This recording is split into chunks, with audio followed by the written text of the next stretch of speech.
Fearscape Media Network, exploring the unknown, one podcast at a time.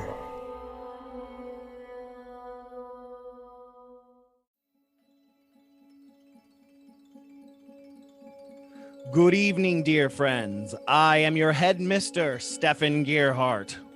And I am your co-mister, the man with no name, Lance Wayne. And we are the Misters of the Dark. Join us as we discuss everything from horror books, films, and even pretty princesses. Join us every other Tuesday in our dilapidated mansion. You never know what's going to happen next. Only on the Fearscape Media Network. That's a good laugh. Ghosts in the Attics, Bodies in the Basements may contain graphic, violent, vulgar, or explicit content not suitable for all listeners. Listener discretion is advised.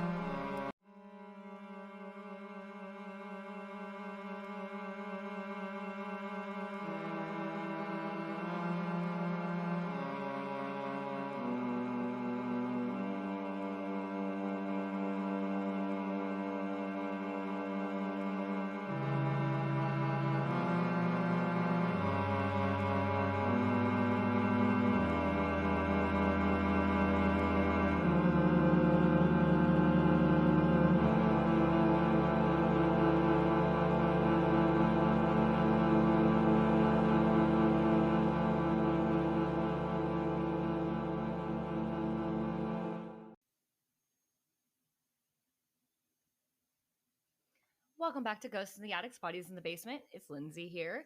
We are officially halfway through September, so if you aren't already in Halloween mode, I'm here to change that for you.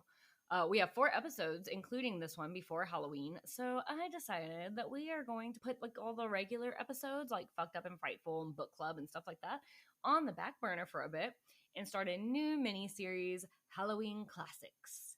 Each episode will be a deep dive into like a classic quote-unquote monster or like image associated with Halloween.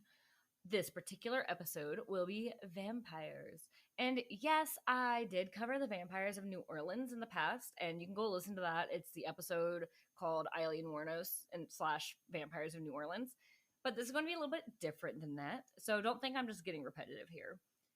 Because in that episode, I talked specifically about the culture of vampires in New Orleans, including real life people who live there and consider themselves vampires and whatnot. You can go listen to that. It has lots of good resources on there. So, but yeah, I know it's a little bit weird for it to be just me, but lucky for you all, vampires were a hyperfixation growing up, and I can go on forever about them, and I have coffee here with me. I'm ready to go. So I had mentioned in the New Orleans episode that I've always been a vampire person. You know, like people ask you vampire versus werewolf or what have you, like vampires all the way. I can't reiterate that enough. That's been me. Interview with the Vampire, Queen of the Damned, Underworld, and like, can we talk about Kate Beckinsale in those movies? Like, goals. I have always wanted a badass black leather outfit so I can go kick ass like she does in those movies. But True Blood, Vampire Diaries, and yes, even Twilight. I've loved them all, but let me specify, I don't know if I ever have on the show, I probably have a million times. Twilight books, which I know even then they've got their own set of red flags, right? But I can never get into the movies. With the Twilight Renaissance, I've considered giving them another shot, because some of my favorite TikTokers talk about Twilight all the time. But anyways, I digress. Okay, but like, what started vampire lore? We often think about like Vlad the Impaler, who was the inspiration for Dracula, as we know, right? But stories of creatures that fit the description of vampires date back to ancient times. Even the story of Lilith, yes, as in Adam's first wife, Lilith, is that she stole children and consumed them. So she is considered like a vampire type creature. The website, which I'm getting a lot of information for today's episode from this website, it's called vampirefacts.net.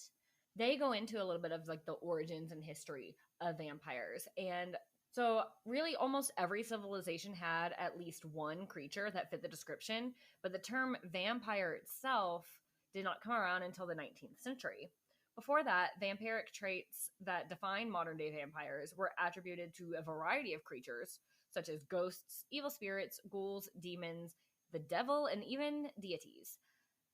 For example, ancient Babylon and Assyria talk about Lilith, like I said before. India had stories about Vitalis ghouls, and I apologize if I said that incorrectly.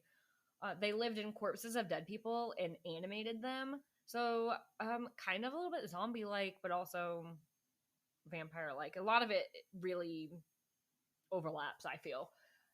And Persian cultures left behind many written accounts and pottery pictures which describe demonic creatures that feasted on human blood. In Europe, myths of blood-sucking demons were found in the tales of Greek and Roman beings of Impuse, who's a Greek demigoddess. I am so sorry. And Lamia, beautiful queen of Libya, who became a child-eating demon, whose traits eventually melded into their medieval supernatural counterparts of witches and demons.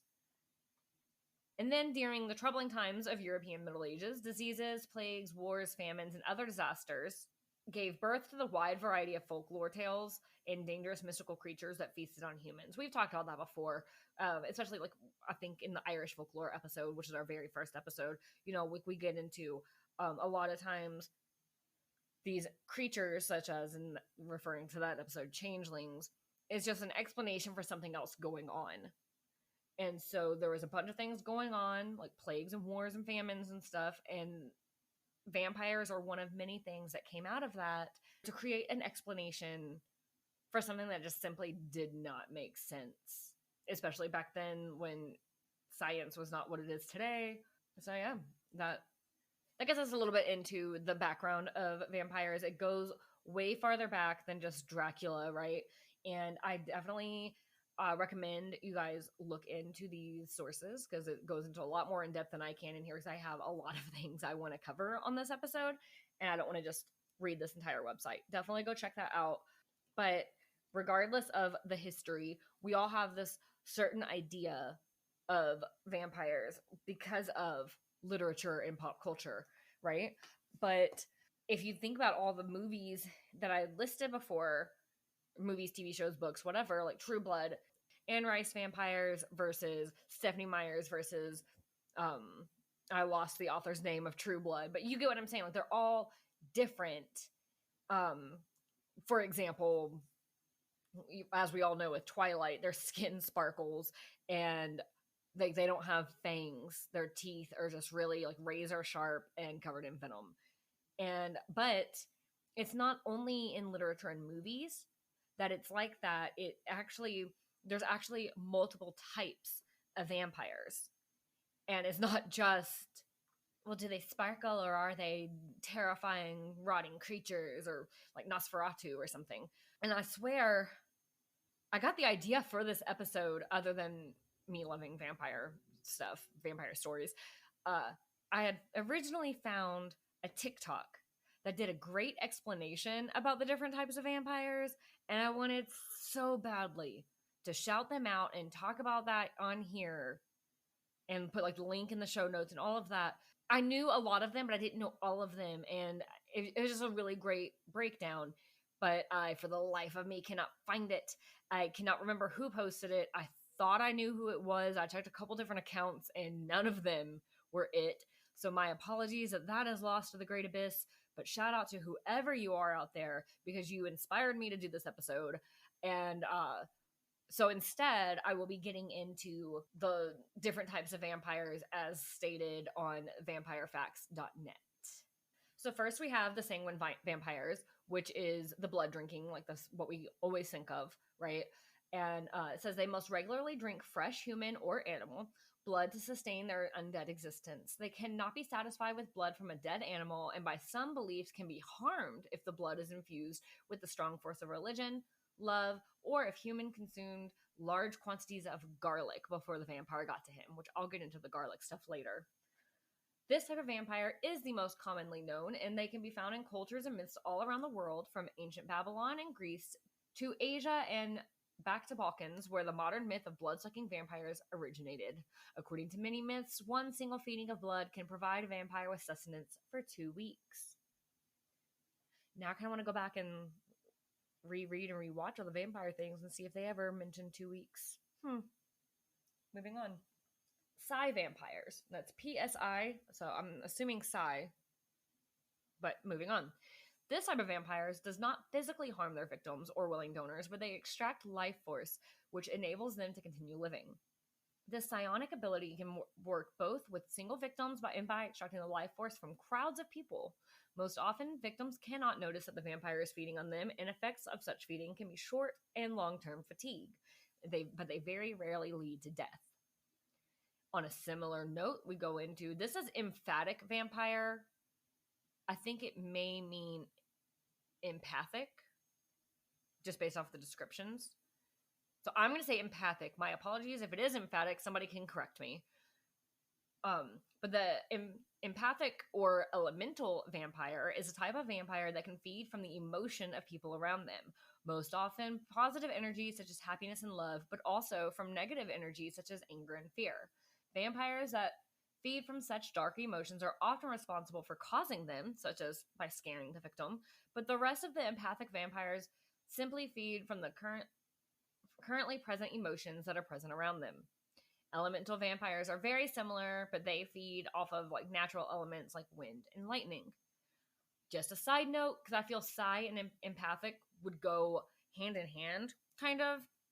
Even like they're technically feeding off of different things, because one's just life force and one's the emotions. But I feel that like regular people are capable of being this type of vampire, even if they aren't aware of it. Because I feel like we've all met somebody who you would call, what I personally call, an energy vampire. And it's just, they are draining to be around. Like they're the people that you can be having the time of your life, and they're going to point out every little bit of negative thing. Like they cannot allow you to be happy. And sometimes it's like that where they're pointing out each negative things, and other times it's just something about them is like that dark cloud hanging over their head, and it just sucks the life force out of you. And the best example I can give, without getting into people I've personally known in the past, is my and my sister's joke about Connor Oberst. Please note, we love Connor Oberst very, very, very, very, very, very, very much. So much so that I just quoted him in saying that. But we've had this long-running joke that he's actually a vampire. And I honestly don't remember what started it. But a lot of it, I think it had to do with like he's looked the same for years and years and years. Like he's always looked exactly the same. And so it just kind of became this joke that he's a vampire. And we would like find evidence in his lyrics. Like, oh, see, he's definitely saying he's a vampire. But a few years back, Phoebe Bridgers commented on a picture that Bright Eyes had posted. And her comment was like, vampires on their way to their gender studies class or something. And we were like, oh my God, she confirmed it. Like, it's official now. And then, taking it a step farther, Phoebe Bridgers' album came out, Punisher, amazing album, by the way. And in the song Savior Complex, she says, baby, you're a vampire. So we joked that meant the song had to have been about Connor, and she was once again confirming. But between hearing that album and then listening to Bright Eyes' album that came out that same year, Down in the Weeds Where the World Once Was, and something about when I was listening to those, I could not tell you what exactly it was, but something just clicked in my mind that maybe Connor Oberst is an energy vampire. So not just like a vampire, he's never aging, and Phoebe Bridgers is saying and all that. What if he's an energy vampire? Because if you listen to his music, he's pretty often pretty self-deprecating, and he's always talking about how he's a really shitty person. And so it's like, okay, what if he is kind of? Like, no offense, Connor, love you. But what if he is? What if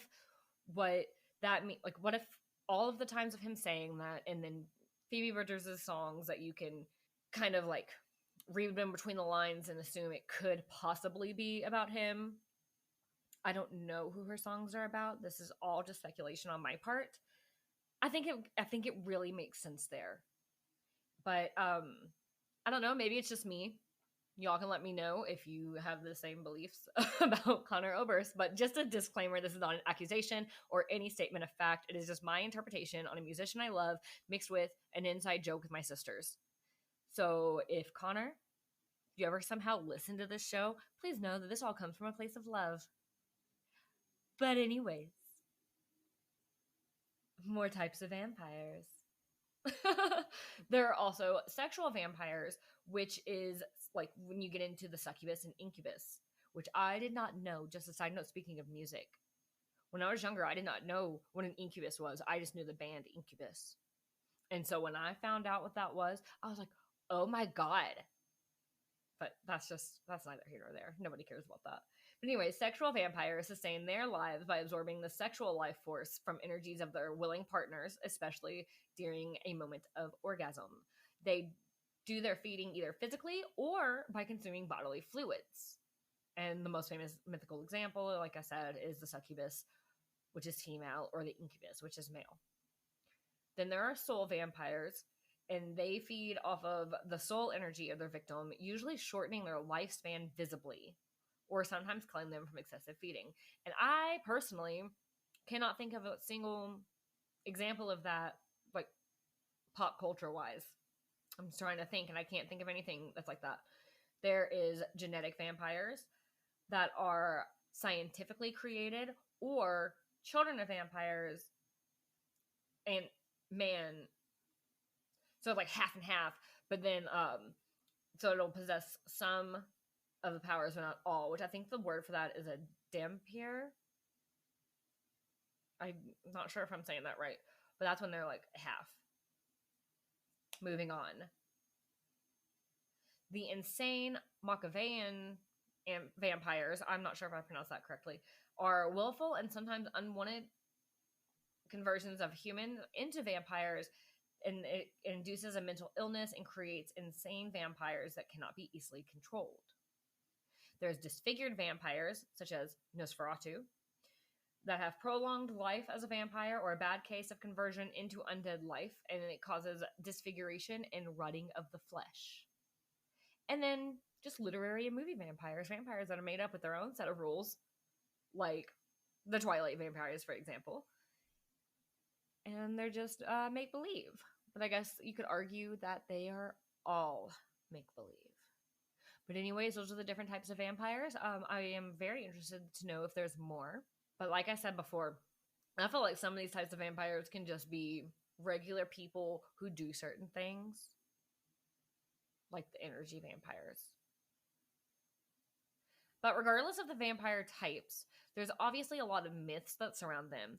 And while you can read more about this, like I said, on vampirefacts.net, where I'm getting my information, these are the ones I wanted to talk on because they were the most interesting to me, because I feel they're the most stereotypical. First, apparently the reality behind the myths of a vampire's aversion to sunlight and garlic are actually due to a rare disease called porphyria, which is a skin and neurological disorder often caused by inbreeding, which was a lot more common back in medieval Europe.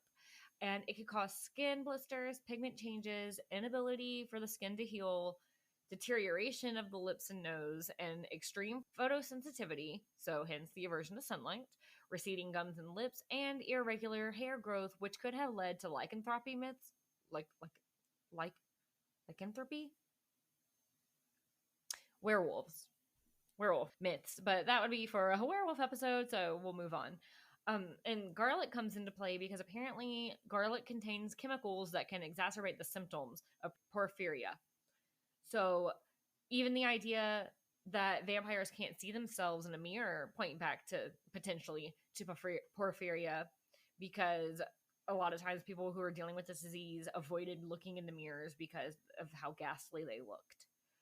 And then, of course, there's myths that relate to just a general lack of medical knowledge or scientific knowledge at all. And that is things such as the idea that vampires sleep in coffins, when in reality, who they were claiming is sleeping in a coffin is just a dead body in the right conditions, being in the climate of a coffin, just could kind of put off decomposition. And like they would have like color to their hands or cheeks or something, and they were like, oh well, clearly they're getting up and drinking blood, when really they were just in the right conditions to not be decomposing the way that they would expect. And the same goes for even the myth of having to stake a vampire's heart, which always makes me think of the song by My Chemical Romance. You put the stake in my heart. I'm sorry. Anyways, they would put stakes through corpses' hearts, and if you don't know this, dead bodies fill up with gases, and if you move bodies in certain ways, it releases those gases, and it's a groan or a moan, kind of like a zombie sound. There's a name for it, and I can't think of what it is right now, but basically these people were staking these corpses, and the corpses are making these horrible sounds, and they're like, see, they were clearly a monster, which I can't even fault them for that, because I couldn't imagine even knowing that bodies can make those noises after death.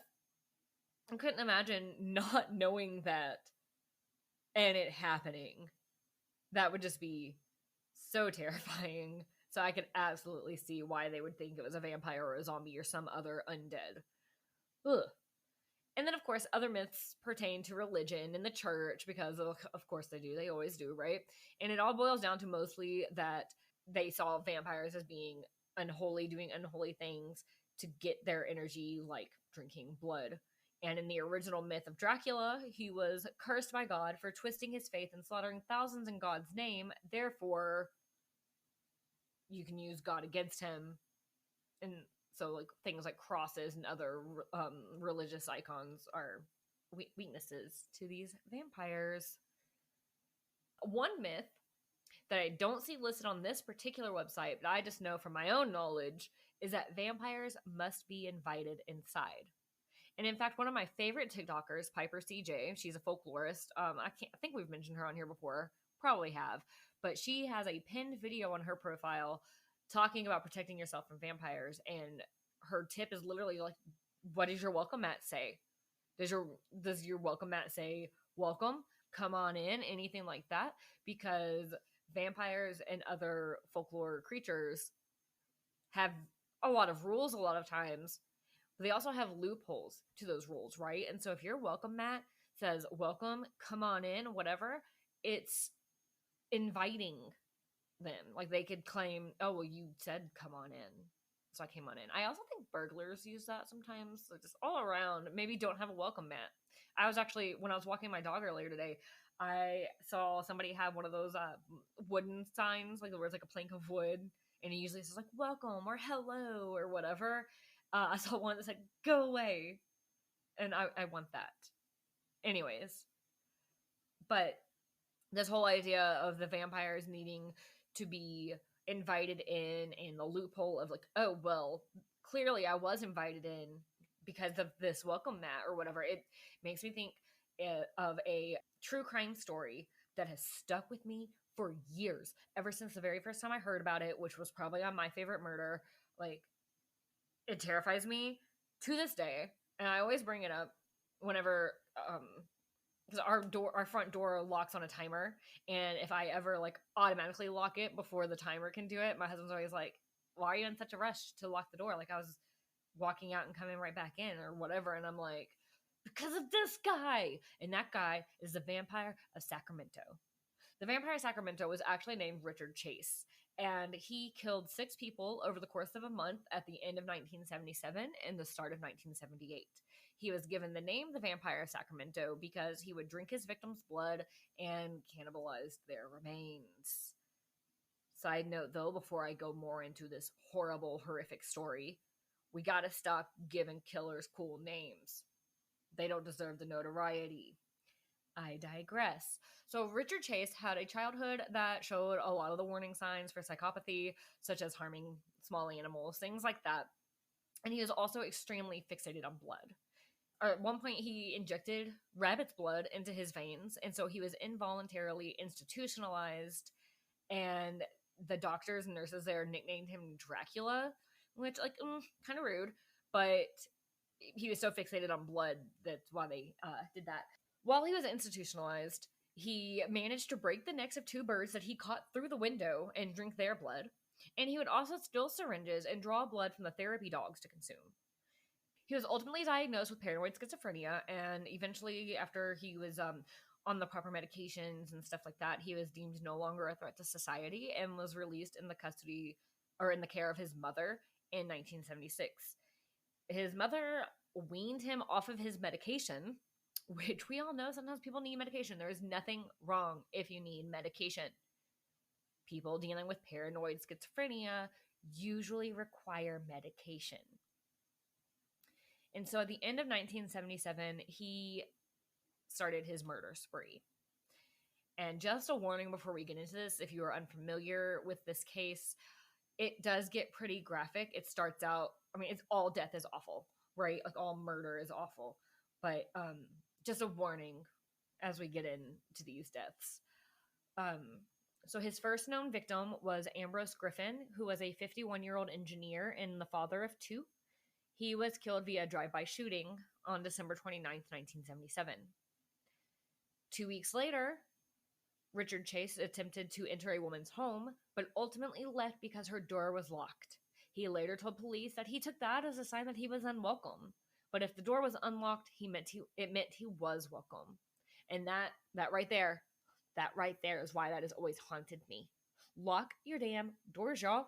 Because you never know when a serial killer is going to be walking down your neighborhood and stare at you through the window but not come in because your door is locked. Ugh.